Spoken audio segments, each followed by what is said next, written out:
Hello दोस्तों, कैसे हैं सब। मेरा नाम है हिमांशु और मैं स्वागत करता हूं आप सबका आपके अपने चैनल कॉमिक वर्ल्ड पर। तो चलिए दोस्तों, शुरू करते हैं तुलसी कॉमिक्स में जंबू सीरीज की अगली कॉमिक जंबू ज्वालामुखी का दूसरा और अंतिम भाग। ये सब चल ही रहा होता है कि वहां पर सारा तबाही वाही मचाकर जंबू वहां से निकल जाता है और गायब हो जाता है। नीचे सिर्फ बैंक में सिर्फ आग और लोगों की चीख पुकार रह जाती है और वहां पे लोग बोल रहे होते हैं कि सीढ़ियों पर आग फैल चुकी है, अब कोई नहीं बचेगा। अगले सीन में हम देखते हैं कि बंटी हॉस्पिटल में है। उसको होश आता है, वो सबसे पहले अपनी माँ को बुलाता है। माँ उसकी बोलती है बंटी। इतने में चीफ अंकल बोलते हैं कि शुक्र है इसे होश आ गया। तब डॉक्टर बोलता है कि अगर इसे थोड़ी सी भी देर हो जाती तो इसका बचना, धुएं में इसका दम घुट जाता और ये बच नहीं पाता। फिर सब कुछ याद आता ही बंटी उछलकर उठ बैठता है और चीफ से पूछता है कि अंकल जम्बू कहाँ है। तब चीफ उसे बताता है कि जम्बू पकड़ा नहीं जा सका बेटे। और इतने में बंटी को जोश आ जाता है। वो कहता है मौत का तूफान खड़ा करके वो वहां से भागने में कामयाब हो गया, यही ना अंकल। तब चीफ उसे बताते हैं गुस्सा करने से काम नहीं चलेगा बंटी, जम्बू को काबू में करने के लिए हमें कोई खास तरकीब इस्तेमाल करनी होगी। तब बंटी उनसे पूछता है कि कौन सी तरकीब अंकल। तब चीफ उसे बताते हैं कि अगर ये भूल जाए कि जम्बू में डॉक्टर भावा का दिमाग है तो नतीजा ये निकलता है कि जम्बू इंसान नहीं केवल मशीन है। तब बंटी कहता है कि काश उसके दिमाग ना होता, उसी दिमाग के कारण जम्बू आज ज्वालामुखी बन गया है।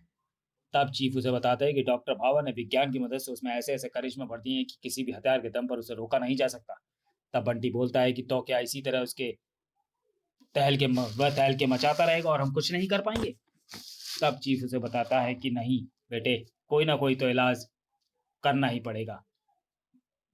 तब बंटी चीफ से पूछता है कि इलाज, भला वो क्या है। तब चीफ उसे बताता है कि इस संबंध में हमें देश के महान वैज्ञानिक डॉक्टर सुधा स्वरूप से मिलना चाहिए, शायद वह हमारी मदद कर सके। तब बंटी उनसे चीफ से कहता है कि आप ठीक कह रहे हैं अंकल, वैज्ञानिक शक्तियों की काट केवल वैज्ञानिकों के पास ही हो सकती है। और फिर दोनों, बंटी और चीफ, सुधा स्वरूप के बंगले पर पहुंचते हैं, जहां पर सुधा स्वरूप उनका स्वागत करती है और बोलती है कि आइए सक्सेना साहब। अरे वाह, साथ में मास्टर बंटी भी है। और सुनाओ बंटी, आज कल तुम्हारा जम्बू क्या कर रहा है।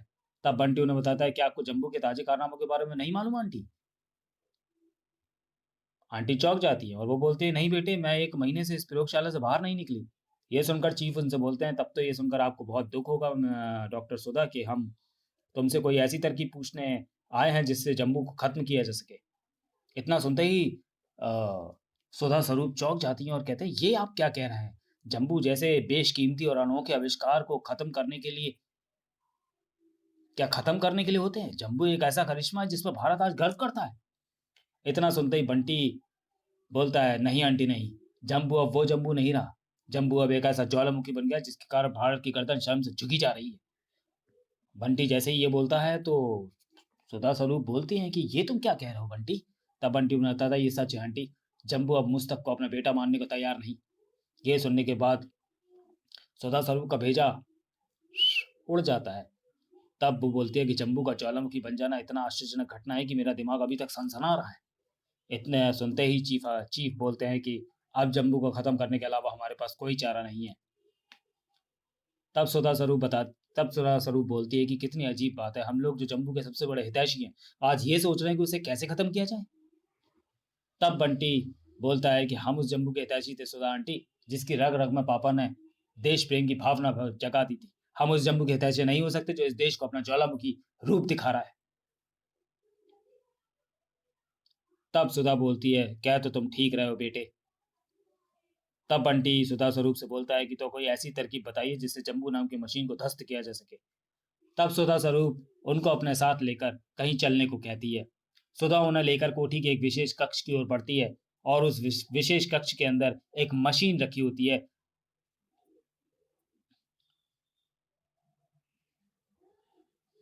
तब चीफ उससे पूछते हैं कि क्या तुम्हारे पास ऐसा कोई हथियार पहले से है जिससे जम्बू को खत्म किया जा सके।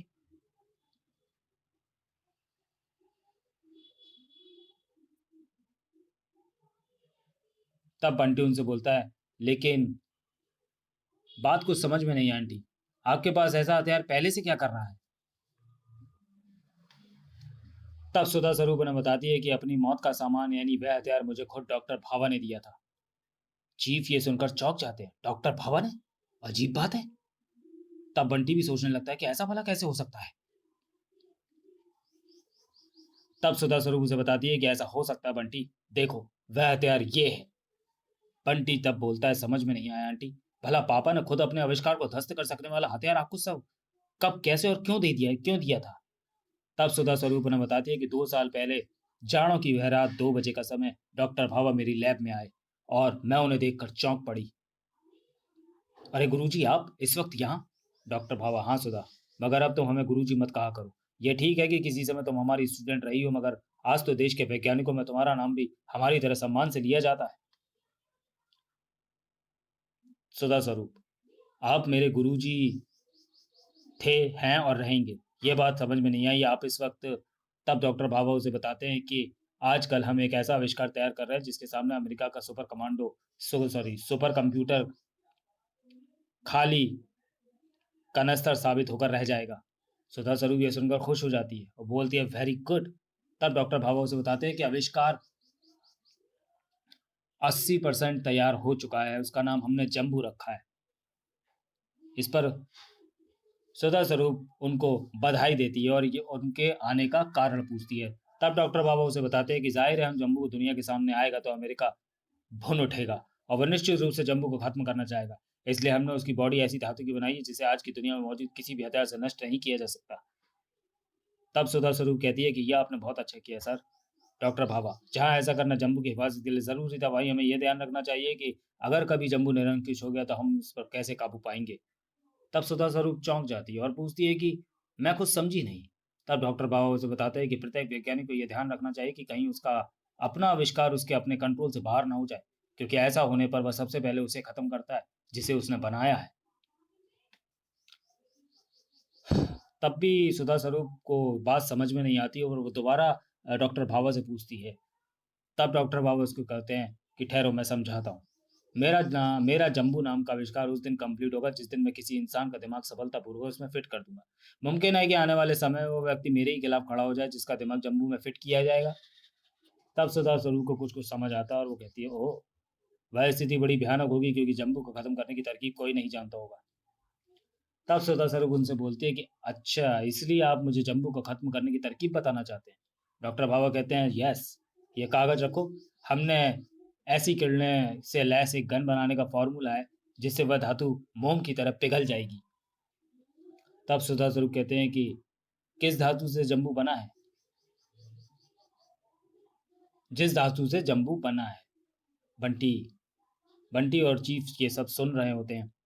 तब चीफ बोलता है, हालांकि ये जानकारी हमारे दिमाग से एक बोझ सा हटा है कि इस गन से जम्बू को खत्म किया जा सकता है, परंतु कितने दुख की बात है कि जम्बू को हम ही लोगों को खत्म करना पड़ेगा।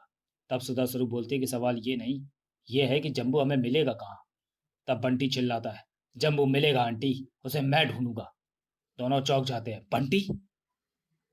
आकाशवाणी के समस्त श्रोतागण उस समय चौंक पड़ते हैं जहां पे बंटी रेडियो पे बोल रहा होता है, मैं बंटी बोल रहा हूँ। जम्बू, तुम ठीक कहते थे। अगर तुम मेरी आवाज सुन रहे हो, अगर तुम देखना चाहते हो कि बंटी अपनी बेवफा मम्मी को कितनी भयानक मौत देता है। बंटी की आवाज जम्बू तक पहुंच रही थी। तो आधे घंटे के अंदर अपनी कोठी पहुंच कर देख लो। मुझे जन्म देने वाली मेरी मम्मी की ही कसम जम्बू, मुझे कोई नहीं रोक सकेगा। जम्बू, मैं चाहता हूँ कि जब मैं मम्मी को सजा दूं उस वक्त तुम भी वहां मौजूद रहो। तुम्हें आना होगा जम्बू, तुम्हें आना होगा। यह सुनकर इसके बाद बंटी की आवाज आना बंद हो जाती है और एक अनजान व्यक्ति हंसता हुआ जम्बू से कहता है, देखा जम्बू, सुषमा का बेटा ही सुषमा की हत्या करेगा। तब जम्बू बोलता है कि मुझे वहां जाना होगा चीफ। लेकिन चीफ उससे पूछता है कि तुम वहां करोगे क्या? तब बंटी हंसते हुए कहता है, मुझे तो जाना ही होगा चीफ। बंटी बंटी की मदद के लिए, वरना इस सूचना के बाद उसकी ये मंशा चौपट हो जाएगी। पुलिस हमला जाल फैला देगी और वह सुषमा की हत्या नहीं कर पाएगा। जम्बू सुषमा की मौत देखने जाएगा चीफ। और ये कहते हुए हंसता हुआ जम्बू वहां से चला जाता है। इधर बंटी भी आकाशवाणी केंद्र से निकलकर कार लेकर घर की ओर भागता है, जो कि डॉक्टर भावा की कोठी का गेट तोड़ते हुए कार भीतर लॉन में जाकर रुकती है, हाथ में गन लिए। बंटी के हाथ में गन होती है और वह कोठी में प्रवेश करता है। ठीक उसी पल वहां पे पुलिस की जीप भी पहुंच जाती है जो कोठी को चारों ओर से घेर लेती है। बंटी लात मारकर दरवाजे को तोड़ता है। अंदर पहुंचते ही सुषमा एक सोफे पर बैठी होती है और बंटी जाते ही गन से गोलियां चलाने लगता है। ता ता ता ता ता ता ता ता। तभी एक हंसी की आवाज गूंजती है। बहुत खूब बंटी, मुझे फंसाने की क्या चाल चली है तुमने। बंटी एकदम चौंक के देखता है तो वो जंबू होता है। तब जंबू से बताता है कि अंदर सुषमा की डमी, बाहर घेरा लगाती पुलिस। कहीं तुम जंबू को गिरफ्तार करने का सपना तो नहीं देख रहे थे बंटी। तब बंटी अपनी मम्मी को छोड़ने के लिए कहता है और कहता है कि छोड़ दे वरना जलाकर राख कर दूंगा। तब जंबू हंसते हुए कहता है कि अभी तक वह आग नहीं बनी जो जंबू को जलाकर राख में बदल सके। तब सुषमा भी चिल्लाती है, बंटी बेटे, मैं यहाँ सुषमा की मौत का तमाशा देखने आया हूँ। सॉरी, बंटी बेटे, मैं यहाँ सुषमा की मौत का तमाशा देखने आया हूँ। बोल, इसके सीने में तू उतारता है गोली या मैं ही ये नेक काम भी कर दूं। सुषमा चिल्लाने लगती है, नहीं। तभी बंटी भड़क जाता है, खूनी दरिंदे, अगर तूने मम्मी को कोई नुकसान पहुंचाने की चेष्टा की तो बंटी तेरे चीथड़े उड़ा देगा। इस पर जंबू जोर जोर से हंसने लगता है और जंबू के नेत्रों से एक किरण निकलती है और सुषमा पर अटैक करती है। सुषमा की चीख निकल जाती है और आग, ये देखकर बंटी के चेहरे पर आग नाच उठती है और वो चिल्लाता है, जंबो। इधर चीफ भी एंट्री मारते हैं और ये देख के सुषमा, और यहाँ सुषमा तड़प रही होती है, बंटी आ नहीं। अगले ही पल बंटी की उंगली गन के दूसरे लीवर पर घस जाती है और वो उस गन का वार कर देता है, लेकिन जब वो हंसता हुआ वहां से हवा के झोंके की तरह बाहर निकल जाता है। बंटी गन हाथ में लिए उसके पीछे जाता है और बोलता है, रुक जा हत्यारे कमीने, कहा रुक जा। लेकिन जंबू हंसता हुआ बोलता है, मेरा मकसद पूरा हो गया बंटी, मैंने सुषमा की मौत का तमाशा देख लिया। बंटी वापस कमरे में पहुंचता है। तब इंस्पेक्टर उसे बताता है कि she is no more sir. Bunty ये सुनकर चिल्लाता है, मम्मी। चीफ भी कहते हैं, ओह माय गॉड। बंटी चीख के अपनी माँ की तरफ जाता है, नहीं नहीं मम्मी नहीं, तुम मुझे छोड़कर नहीं जा सकती। तब बंटी प्रतिशोध की ज्वाला में जलता है और बोलता है, अभी तक तूने अपने सीने का ही ज्वालामुखी देखा है, बंटी के रगों में बहता लावा नहीं देखा तूने। लेकिन अब तू देखेगा बंटी के सीने का ज्वालामुखी। तुझे मम्मी के खून की कीमत चुकानी होगी कमीने। और यहीं पे कॉमिक्स का प्रथम भाग खत्म हो जाता है। तो दोस्तों, इसके बाद का जो पार्ट है जंबू नंबर 2, वो चैनल पे ऑलरेडी वॉइस मोड में अपलोड है, जो कि आपको जंबू की प्लेलिस्ट में मिल जाएगा। ठीक है, तो कॉमिक्स तो होती है यहाँ पे खत्म और इसका अगला भाग भी मैंने चूंकि ऑलरेडी अपलोड कर रखा है, तो ठीक है। तो इसके बाद हम जंबू की अगली कॉमिक्स पढ़ेंगे अगले वीडियो में। तब तक के लिए धन्यवाद। और हाँ, जो तरीका अपनाया है ना पढ़ने के लिए, तो उसके बारे में कमेंट बॉक्स में ज़रूर बताइएगा कि क्या इस तरीके से ठीक रहेगा, मतलब मज़ा आ रहा है। नहीं तो फिर जैसा पढ़ रहे थे फिर वैसी ही रीडिंग करेंगे, कोई प्रॉब्लम नहीं है। ठीक है, तो दोस्तों मिलते हैं फिर अगले वीडियो में। तब तक के लिए धन्यवाद।